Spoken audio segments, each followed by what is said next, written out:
नाजरीन, एक इंतहाई अफसोसनाक और दिल गिरफ्तार कर देने वाली खबर से आपको आगाह करते हुए चले कि गुज़श्ता रात दनियों नाला में पानी के चैनल के बहाली के लिए जारी काम के दौरान एक अफसोसनाक वाक़या पेश आया। रात तकरीबन 1:40 के दौरान मिट्टी का तोदा गिरने से मौके पर काम करने वाले तकरीबन 13 से 15 अफराद दब गए, जिनमें से 7 की नमाज जनाजा अदा कर दी गई है।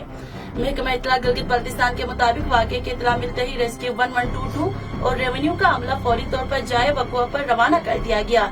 Deputy commissioner Gilgit, assistant commissioner Gilgit और असिस्टेंट कमिश्नर दनियोर भी फौरी तौर पर मौके पर पहुंचे ताकि इमदादी कार्रवाई की निगरानी की जा सके।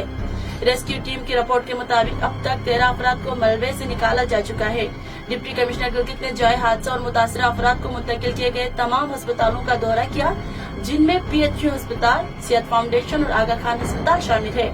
अब तक की इत्तला के मुताबिक 3 अफराद जाम बहक हो चुके हैं, जबकि 6 जख्मियों को आगा खान अस्पताल इलाज की सहूलत फराहम की जा रही है। इमदादी कार्रवाइयाँ ताहाल जारी है और मजीद तफसीलात वक्तन फवक्तन फराहम की जाएंगी। इंतहाई अफसोसनाक खबर से आपको आगाह करते हुए चले कि दनियों नाला में 13 से 15 अफराद मिट्टी के मलबे तले दब गए हैं, जिनमें से 7 की नमाज जनाजा अदा कर दी गई है।